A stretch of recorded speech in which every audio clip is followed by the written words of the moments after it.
Hello दोस्तों, हमारे channel में आपका स्वागत है। आज हम जानने वाले हैं रिक्वेस्ट फॉर कोटेशन के बारे में। रिक्वेस्ट फॉर कोटेशन मतलब क्या होता है? अगर समझो अपने को कोई मटेरियल परचेस करना होगा तो उसके लिए पहले अपने जो भी वेंडर्स है उनके पास अपने मटेरियल की क्या कोटेशन है, मतलब ही उनके पास कितने में मटेरियल मिलेगा, प्राइसिंग कितनी है उन मटेरियल्स की, वो जानने के लिए अपने को क्या करना होता है, रिक्वेस्ट फॉर कोटेशन क्रिएट करना होता है।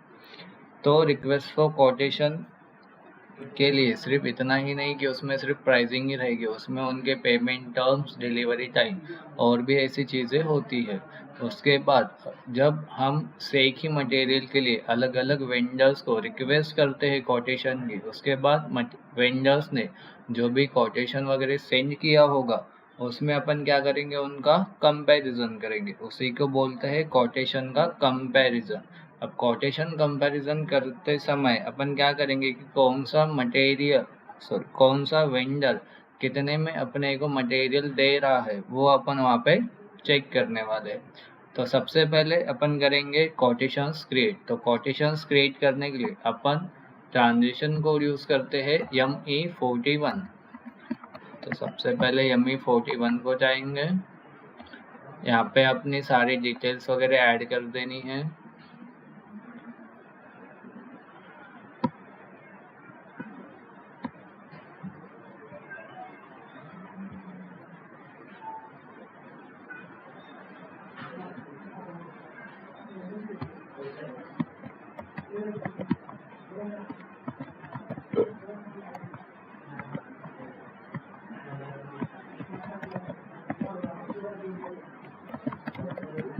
डिटेल्स ऐड करने के बाद यहाँ पे इंटर कर देते हैं।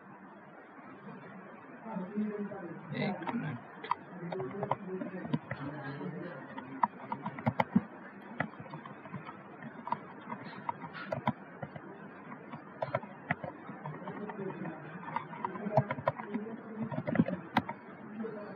ओके, इसके बाद यहाँ पे अपना कलेक्टिव नंबर डाल देना है जो कि अपने RFQ को ट्रैक करने का काम करेगा।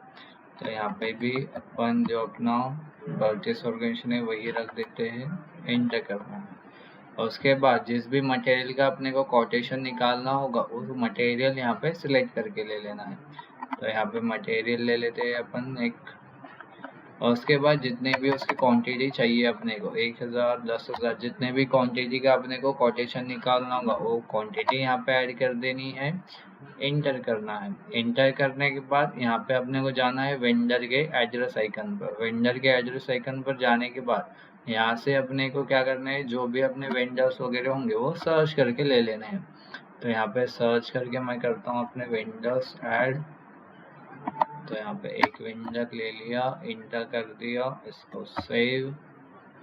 ऐसे ही क्या करना है, यहाँ पे और भी अलग अलग जो अपने सारे वेंडर्स है वो सारे वेंडर्स यहाँ पे आप ले सकते हो। मैंने दूसरा वेंडर ले लिया, इसको भी सेव। एक ही वेंडर को आप सेम कोटेशन के लिए फिर से नहीं रिक्वेस्ट कर सकते। ओके, अगर आप सेम कोटेशन कर रहे हो और एक ही वेंडर को फिर से करना चाहते हो तो वो नहीं होगा। उसके लिए आपको क्या करना पड़ेगा, एक नया कोटेशन क्रिएट करना पड़ेगा, फिर ही आप उस वेंडर को सेंड कर सकते हो। अभी यहाँ पे अपन ने सारे वेंडर्स को RFQ की कोटेशन के लिए रिक्वेस्ट कर दिया है। ओके, अभी अपन क्या करेंगे, अभी सपोज कुछ दिन के बाद जो भी कोटेशन की आपकी डेडलाइन वगैरह होंगे वो कोटेशन वो सेंड करेंगे। कौन करेगा सेंड? अपने जो भी वेंडर्स थे अलग अलग वो वेंडर्स। तो अभी कोटेशन सेंड करने के बाद अपन क्या करते हैं, उसको अपने सिस्टम में मेंटेन करके रखते हैं। तो मेंटेन करने के लिए अपन यूज करेंगे ME47। तो ME47 को आ गए, यहाँ से अपन एक एक करके सारे के सारे कोटेशंस क्या करेंगे, ऐड करके ले लेंगे। तो यहाँ पे अपना एक वेंडर होगा 120 का है, ये दूसरा वेंडर, ये जो भी उनकी प्राइसिंग वगैरह होगी उसके हिसाब से यहाँ पे ऐड कर सकते हो। सिस्टम में ऑटोमेटिकली भी ऐड हो सकता है वो सारी चीजें।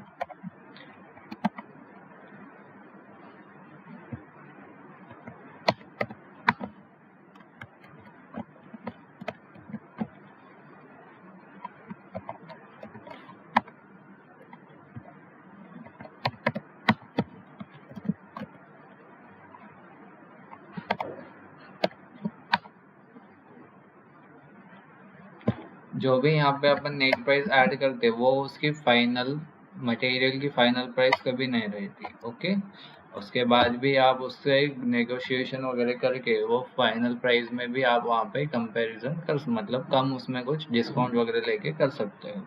अभी अपन ने क्या किया, कोटेशन मेंटेन कर दी। अभी अपने क्या करना है, जो कोटेशन आई है उसको कंपैरिजन करना है, मतलब अलग अलग वेंडर से जो भी कोटेशन आई है उसमें कंपैरिजन करना है। तो कंपैरिजन करने के लिए अपन ट्रांजेक्शन कोड यूज करते हैं ME49। तो ME49 को जाना है, यहाँ पे परचेस ऑर्गेनाइजेशन और आपका परचेसिंग ग्रुप ऐड कर देना है। तो दोनों भी ऐड करने के बाद एग्जीक्यूट कर दिया। तो यहाँ पे अभी कंपैरिजन होगा। यहाँ पे आपका फर्स्ट दिखेगा मटेरियल का जो भी आपका शॉर्टेस्ट होगा वो दिखेगा, और उसका क्वांटिटी और बेस यूनिट ऑफ मेजरमेंट। तो अभी यहाँ पे कोटेशंस मतलब जो भी आपने कोटेशन नंबर क्रिएट हुए हैं वो यहाँ पे आपको शो हो रहे हैं। ओके, उसके बाद जो बीडर रहता है, बीडर मतलब ये क्या, जो भी अपने वेंडर्स हो गए, जो भी उन्होंने आपकी प्राइसिंग वगैरह जो भी उन्होंने उनकी तय करके आपको सेंड किया होगा, तो वो बीडर्स होगा। और ये अपना कलेक्टिव नंबर होगा जो कि अपन ने सभी का सेम रखा है। उसके बाद यहाँ पे आता है प्राइस। तो एक वेंडर जो है अपने को 120 में दे रहा, एक 130 में दे रहा, एक 175, एक 190 और एक 210 में। तो ये अलग अलग इन वेंडर्स ने क्या किया, उनकी जो भी प्राइसिंग होगी उनके पास के मटेरियल्स की, तो उन्होंने सेंड किए कि हमारे पास इतने में मटेरियल मिलता है। अभी जो ये प्राइसिंग उन्होंने सेंड किया, ऐसा नहीं है कि ये उसकी लास्ट प्राइस है, मतलब ये उसकी फाइनल प्राइस है। इसमें भी आप वहाँ पे डिस्काउंट वगैरह लेके और भी कम प्राइस कर सकते हो। ओके, तो अभी सपोज अपने को किसी से मटेरियल परचेस करना होगा, तो अपन फर्स्ट, ये कौन है अपना प्रिपरेशन,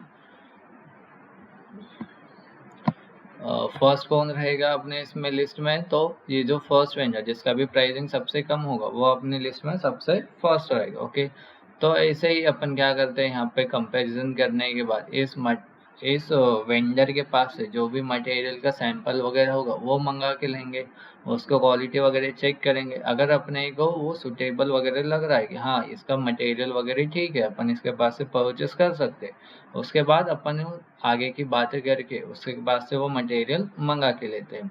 तो ये सारी चीज़ें होती है यहाँ पे RFQ में, रिक्वेस्ट फॉर कोटेशन में। अभी अपन ने पहले तो कोटेशन क्रिएट किया, उसके बाद वो कोटेशन को मेंटेन किया, और उसके बाद वो कोटेशन का कंपैरिजन किया।